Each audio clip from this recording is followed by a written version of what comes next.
अब हमारी जो सरकार आई है, हम्म, इन सरकार ने पहले बेसिक डिपार्टमेंट अलग होता था, माध्यमिक का अलग होता था, तो हायर का अलग होता था। जी। इन्होंने तीनों को ज्वाइंट कर दिया। हम्म, जब इन्होंने तीनों को ज्वाइंट किया तो हमारी जो माध्यमिक शिक्षा की अलग नियमावली थी, हम्म, वो पहले वाली नियमावली स्वतः ही समाप्त हो गई। बिल्कुल। उसके लिए नई नियमावली बनी। हम्म, तो जो नई सेवा नियमावली बनी है उसमें धारा 21 को नहीं जोड़ा गया। अब व्यवस्था यही है कि मैनेजमेंट को संपूर्ण अधिकार है कि वो किसी भी परिस्थिति में किसी भी आधार पर किसी भी शिक्षक पर कोई भी एक्शन ले सकता है। उसको निदेशालय के अप्रूवल की जरूरत नहीं है। ठीक है। तो इससे हमारी जो सेवा सुरक्षा है उस पर खतरा मंडरा गया है। 7,500 से ज्यादा पद खाली रह गए 2018 वाली भर्ती में।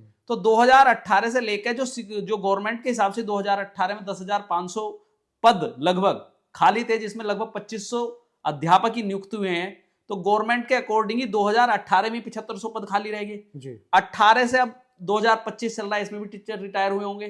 कोई भर्ती गवर्नमेंट ने इन वर्षों में नहीं की है। तो वो राज्य के विद्यालय कैसे चल रहे होंगे? आपको क्या लगता है इसके पीछे क्या मंशा हो सकती है? इसके पीछे यही मंशा हो सकती है कि कहीं ना कहीं पहले आप उसकी जड़ों को कमजोर करो। जब विद्यालय की जड़ें कमजोर हो जाएंगी तो निश्चित ही वहां पे शिक्षा व्यवस्था बेहतर नहीं होगी, बच्चा वहां से दूर भागेगा। प्राइवेट सेक्टर के साथ कंपटीशन में ये संस्थाएं नहीं टिक पाएंगी, क्योंकि टीचर्स नहीं है, लैब में प्रैक्टिकल के लिए एपरेटस नहीं है, जी जी, केमिकल्स नहीं है, इंफ्रास्ट्रक्चर नहीं है, हाँ। प्रॉपर टीचर्स नहीं है। तो मार्केट में जब कंपटीशन होगा, पेरेंट्स कंपेयर करेंगे, तो वो लोन लेके भी प्राइवेट सेक्टर के इंस्टीट्यूशन में वो जाना प्रेफर करेंगे। इसीलिए उनका बेहतर हो रहा है। नहीं तो जो आयोग से किसी भी विभाग में जो अब टीचर आ रहे हैं वो बहुत ही वेल क्वालिफाइड आ रहे हैं। हाँ, एक टफ कंपटीशन होता है, टफ कंपटीशन, इतनी बड़ी भीड़ में से वो निकल के आता है, तो उसके अंदर भी बहुत सपने होते हैं काम करने के लिए। निश्चित मुझे वो नकारा नहीं होता, वो काम करना चाहता है। कोई भी भर्ती पंचवर्षीय होती है। हाँ, 5 वर्ष से पहले किसी विभाग में कोई भर्ती नहीं आती। अगर हम बेसिक की बात करें तो बेसिक में 2018 से बाद में कोई वैकेंसी नहीं है, क्योंकि सत्र तो अध्यापक के बिना 1 वर्ष भी नहीं चल सकता। निश्चित बात है, अगर कोई अध्यापक इस वर्ष रिटायरमेंट हो रहा है तो 1 वर्ष व्यवस्था कैसे चलेगी विद्यालय? 10,000 कम से कम जी। और ये एलटी के पद हैं, एलटी वाले।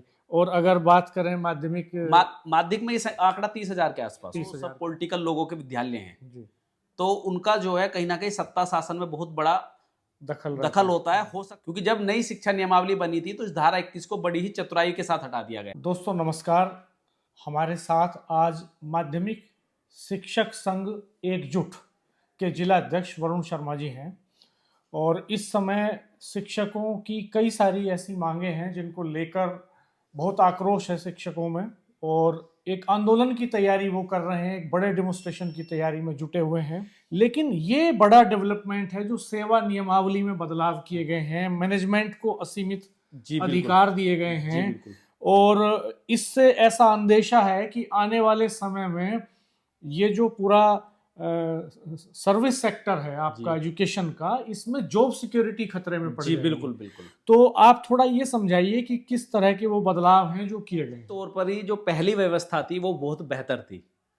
अगर हम थोड़ा पहले जाएं तो माध्यमिक शिक्षा की अपनी अलग नियमावली थी, और वो भी बहुत माध्यमिक शिक्षक संगठनों के संघर्ष के बाद हमें प्राप्त हुई थी। बहुत पहले होता था, जो वेतन होता था हमारा, वेतन अधिनियम नियम नहीं था, जिसमें जो वेतन सरकार की तरफ से आता था वो मैनेजमेंट के अकाउंट में आता था, और मैनेजमेंट अपनी मर्जी के हिसाब से उत्पीड़न करता था और शिक्षकों को जब जाकर वेतन मिलता था। तो वो कैश में देता होगा उस समय, पुराने समय में, या अकाउंट में ही आता था? नहीं, अकाउंट में भी आता था। तो वो सैलरी जो वो उसके अकाउंट से आता था तो उसको अपने तरीके से ही वो देते थे, उसके लिए बीच में से वो पैसा मांगते थे। ये किस साल तक ये व्यवस्था रही होगी? ये व्यवस्था जो है ये लगभग 1900 जो आयोग का निर्माण हुआ 1992-93 के बाद, तब से ये व्यवस्था जो है हुई है कि जब वेतन अधिनियम नियम आया उसके बाद में, और हमें जो वेतन जो है ट्रेजरी से मिलना शुरू हुआ। ये बेहतर व्यवस्था ये तो अभी भी है, लेकिन ये शिक्षक संगठनों के काफी संघर्ष के बाद हमें प्राप्त हुई है। दूसरी व्यवस्था ये थी कि हमारा जो नियोक्ता होता है माध्यमिक एडिड कॉलेज, जो स्कूल्स होते हैं, चाहे वो हाई स्कूल तक हैं, चाहे वो 8वीं तक हैं, चाहे वो 12वीं तक हैं, या आपके माइनॉरिटीज कॉलेज हैं जो मैनेजमेंट के कॉलेज हैं, दूसरे कॉलेज राजकीय कॉलेज होते हैं, वहां की व्यवस्था अलग है जी। तो हमारा जो नियोक्ता होता है, आयोग का गठन होने के बाद हमारी नियुक्ति एक कंपटीशन निकालने के बाद आयोग हमारी आयोग से हमारी पूरी प्रक्रिया होती है, लेकिन नियुक्ति जो करता है वो हमारे यहाँ मैनेजमेंट करता है। अगर मैनेजमेंट नहीं है मतलब तो माध्यमिक शिक्षा चयन बोर्ड आपकी परीक्षा लेता है, परीक्षा लेता है इंटरव्यू करता है और पैनल जारी सेलेक्ट करता है जी, और फिर आपको कॉलेज अलॉट करता है। कॉलेज अलॉट करता है। फिर वो जो मैनेजमेंट है उस कॉलेज का वो आपकी ज्वाइनिंग कराता वो है। ज्वाइन हमारे नियोक्ता जो होता है मैनेजमेंट होता है जी। तो इसमें क्या था कि कभी भी किसी भी कारणवश द्वेषवश शिक्षकों का उत्पीड़न होता था और शिक्षकों का उत्पीड़न होता था तो मैनेजमेंट शिक्षकों को किसी भी बात पर अगर वो नहीं पसंद कर रहा है उसको तो टर्मिनेट कर देता था। कई बार सस्पेंशन कर दिया, कई बार टर्मिनेट कर तो दिया। शिक्षक संगठनों ने इसके लिए लड़ाई लड़ी जी। और ये नियम पारित हुआ जिसे धारा 21 बोलते हैं। इसे बोलते हैं सेवा सुरक्षा की धारा 21 जी। जिसके अंतर्गत आपको पहले शिक्षा निदेशालय से अनुमोदन लेना पड़ेगा। मैनेजमेंट द्वारा की गई कार्यवाही को मान्य नहीं माना जाता था, पहले उस निदेशालय से ओके होता था और अगर कोई गलती मैनेजमेंट ने अगर किसी को टर्मिनेट किया तो जब तक निदेशालय उसको अप्रूव नहीं करता था तब तक वो लागू नहीं होता था। ठीक है। तो उससे अध्यापक बहुत सुरक्षित रहता था। अब हमारी जो सरकार आई है इन सरकार ने पहले बेसिक डिपार्टमेंट अलग होता था, माध्यमिक का अलग होता था, तो हायर का अलग होता था। इन्होंने तीनों को ज्वाइंट कर दिया। जब इन्होंने तीनों को ज्वाइंट किया तो हमारी जो माध्यमिक शिक्षा की अलग नियमावली थी वो पहले वाली नियमावली स्वतः ही समाप्त हो गई। बिल्कुल। उसके लिए नई नियमावली बनी। तो जो नई सेवा नियमावली बनी है उसमें धारा 21 को नहीं जोड़ा गया। अच्छा, अब क्या व्यवस्था की है? अब व्यवस्था यही है कि मैनेजमेंट को संपूर्ण अधिकार है कि वो किसी भी परिस्थिति में किसी भी आधार पर किसी भी शिक्षक पर कोई भी एक्शन ले सकता है। उसको निदेशालय के अप्रूवल की जरूरत नहीं है। ठीक है। तो इससे हमारी जो सेवा सुरक्षा है उस पर खतरा मंडरा गया है। हर समय शिक्षक भयभीत रहता है। वो जो शिक्षक जो स्वतंत्र होना चाहिए, जो राष्ट्र निर्माण में अहम भूमिका निभाता है, वो जब अपनी सेवा सुरक्षा को लेकर ही सुरक्षित नहीं है तो कहीं ना कहीं में मानसिक रूप से उतनी अच्छी शिक्षा नहीं दे पाएगा। क्योंकि होता क्या है, मैनेजमेंट कहीं जाति के आधार पर, कहीं किसी और बात के आधार पर या अपने तरीके से ना चलने के आधार पर भी शिक्षकों का उत्पीड़न कर देता है। मैनेजमेंट का अपना एक इंटरेस्ट होता है जी। और मैनेजमेंट में जो लोग होते हैं वो अधिकतर पॉलिटिकल पार्टीज से एफिलेटेड रहते हैं जी। वो इंस्टीट्यूशन का इस्तेमाल अपने पॉलिटिकल इंटरेस्ट के लिए, फाइनेंशियल बेनिफिट्स के लिए करने की कोशिश करते हैं जी। बिल्कुल। और जो टीचर्स और जो प्रिंसिपल इसमें उनका साथ नहीं देते उनके खिलाफ वो कार्रवाई भी बिल्कुल कार्रवाई होती है। तो ये भी एक बड़ा इसके ये बिल्कुल एक बहुत बड़ा खेल है। और हमारा जो संगठन है माध्यमिक शिक्षक संघ एकजुट, जिसके मेरे जिलाध्यक्ष की जिम्मेदारी मेरे पास है जी। शिक्षकों की सुरक्षा के लिए और शिक्षकों की तमाम समस्याओं के लिए हम लड़ते हैं। तो हमारे प्रदेश नेतृत्व ने आह्वान किया है कि जो आने वाली 10 फरवरी है जी। उस पर हम 10,000 से पार शिक्षा निदेशालय पर लोग इकट्ठा होकर निदेशालय का घेराव करेंगे और यह बात सरकार तक पहुंचाएंगे कि यह जो नई नियमावली आई है उससे शिक्षक कितना असुरक्षित है। ये केवल एक ही क्लोज बदला है या कुछ और भी परिवर्तन हुए हैं? नहीं, परिवर्तन हुए हैं और माइनर परिवर्तन है। हाँ। जो धारा 21 है वो बहुत महत्वपूर्ण है जी। तो जो बाकी परिवर्तन हुए हैं उनसे सहमत हैं आप? उनसे कोई इतना ज्यादा कोई ऐसा परिवर्तन नहीं हुआ है। मेन तो परिवर्तन यही है और तो छोटे मोटे परिवर्तन होते रहते। सबसे बड़ा परिवर्तन ये है सेवा सुरक्षा को लेकर। ठीक है। और क्या? लेकिन जिस तरह से सेवा सुरक्षा समाप्त हुई है इसी तरह से सरकार, अगर हम जागरूक नहीं होंगे, हम अपनी बात को नहीं रखेंगे तो कभी भी कोई भी नियम किसी भी आधार पर आ सकता है। जो हमें वेतन अधिनियम बहुत संघर्षों के बाद मिला है उस पर भी सरकार कुछ भी निर्णय ले सकती है। तो हमें ये सचेत करना है जिससे प्रदेश के मुखिया जो योगी आदित्यनाथ जी हैं उनको पता चले कि वास्तव में इससे कितना खतरा शिक्षकों के लिए है। कहीं ऐसा तो नहीं है कि इसके पीछे पूरे एजुकेशन सिस्टम के प्राइवेटाइजेशन की पॉलिसी है? बिल्कुल दूरगामी। जैसे मैं अभी की बात नहीं कर रहा, सरकार ने जिस तरह से पब्लिक सेक्टर के बहुत सारे डिपार्टमेंट्स को प्राइवेट सेक्टर के हैंडओवर किया है, ऐसे ही कहीं ये परिवर्तन इसलिए तो नहीं किया गया कि इन फ्यूचर इन सारे कॉलेजेस को प्राइवेट सेक्टर के हैंडओवर किया जाएगा और वो किया जाएगा तो उसके हिसाब से पॉलिसीज रिफ्रेम करनी अभी से शुरू कर दी गई हैं। जैसे मर्जर हो रहा है इस समय जी। बेसिक एजुकेशन में जिन स्कूलों में बच्चे कम हैं उनमें जूनियर का और प्राइमरी का मर्जर हो रहा है साथ।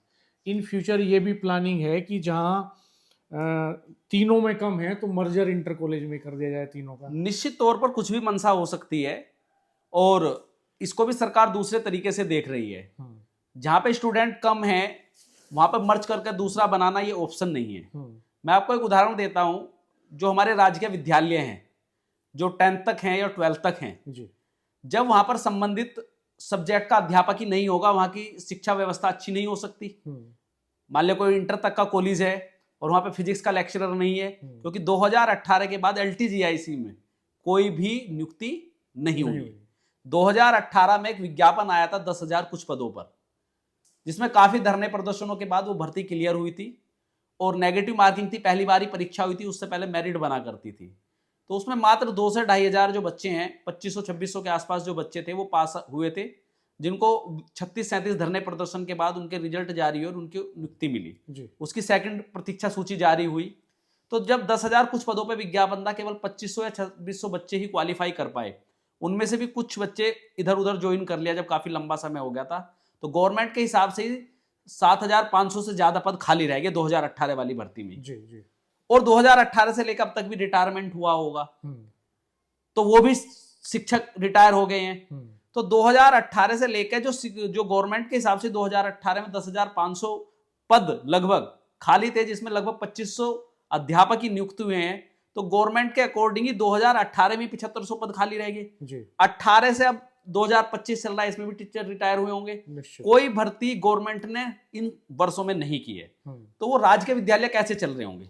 आपको क्या लगता है इसके पीछे क्या मंशा हो सकती है? इसके पीछे यही मंशा हो सकती है कि कहीं ना कहीं पहले आप उसकी जड़ों को कमजोर करो।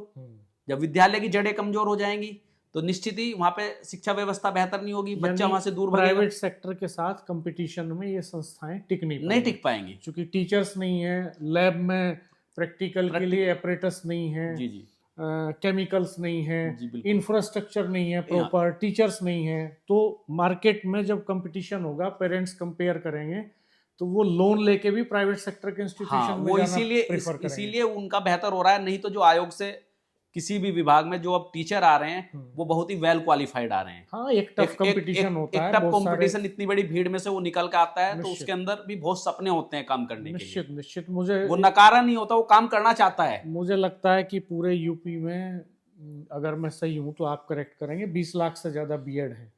बिल्कुल है जी। और कहीं भी कोई 1,000 वैकेंसी भी टीचर्स की निकलती हैं तो इतने सारे लोग compete करते हैं। बिल्कुल। तब उनमें से लोग रिटन टेस्ट में, इंटरव्यू में सेलेक्ट होकर के यहाँ तक पहुँचते हैं। तो इसमें तो कोई डाउट ही नहीं है कि वो वेल क्वालिफाइड लोग हैं। कोई भी भर्ती पंचवर्षीय होती है। हाँ, 5 वर्ष से पहले किसी विभाग में कोई भर्ती नहीं आती। अगर हम बेसिक की बात करें तो बेसिक में 2018 से बाद में कोई वैकेंसी नहीं आई। और माध्यमिक की बात करें, माध्यमिक में हम बात करें तो फिर माध्यमिक में समय समय पे वैकेंसी आई है बीच बीच में, लेकिन फिर भी जो नियुक्ति वर्षवार होनी चाहिए, क्योंकि सत्र तो अध्यापक के बिना 1 वर्ष भी नहीं चल सकता।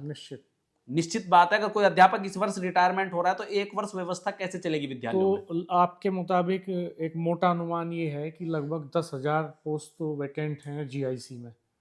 10,000 कम से कम जी। और ये एलटी के पद हैं, एलटी वाले।